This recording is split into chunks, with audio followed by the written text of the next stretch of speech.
Почитувани граѓани, почитувани медиуми. Дрога во Македонија нема. Нема ни грам хероин, ни грам кокаин, ни грам марихуана. Сообраќајни несреќи не се случуваат и нема жртви, бидејќи полицијата совесно и ажурно води грижа за безбедноста на патиштата. Кражби нема, а нема ниту физичко насилство. Православни гробишта не се вандализираат и сквернават. Вака изгледа светот на Оливер Спасовски и Зоран Заев.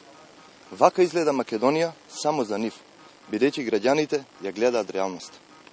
Министерството за внатрешни работи, под водство на СДС и неспособниот Оливер Спасовски, нема фатено ни грам дрога. Не затоа што ја нема, туку затоа што СДС е во коалиција со криминалот. Приоритет за СДС и Оливер Спасовски е да се пресметаат со сите полициски службеници кои професионално водеа истраги за наркодилерите кои одработуваа за Заев на минатите избори. За неполни 3 месеци од доаѓањето на власт, СДС направи тотален хаос и партизација во Министерството за внатрешни работи.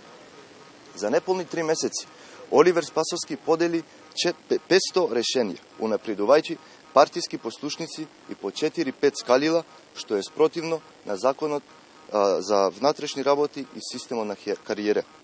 Ваквиот начин на однесување и дејствување на СДС и Оливер Спасовски не е непознат на јавноста и на граѓаните.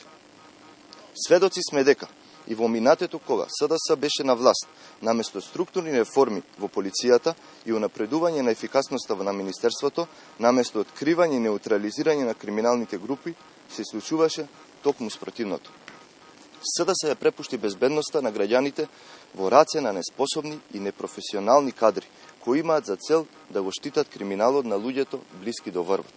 Под закана се принудуваат професионалци да си подпишуваат барање за прераспоредување, а на нивно место се поставуваат началници со педагошки факултет или друго несоодветно образование, без никаков конкурс или без познавање на областа во организационата единица што треба да ја раководат.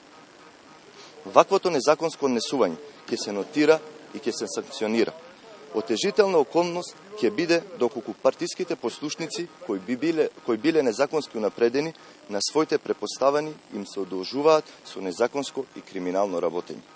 ВМРО-ДПМНЕ потсетува дека во Република Македонија никој нема право да се стави над постоечки закон. Многу брзо ќе дојде времето кога секој што работел надвор од законските прописи ќе биде санкциониран. Многу брзо ќе дојде времето кога ќе се воспостави владењето на правото и ќе се врати вербата во киднапираните институции од страна на СДС и ќе се вознови правната држава. ВМРО-ДПМНЕ ја повикува и меѓународната заедница да го нотира и да реагира на ваквиот груб акт на партизација од МВР од страна на Оливер Спасовски и СДС. Партизацијата на МВР е недозволива и надвор од сите меѓународни норми во демократските држави.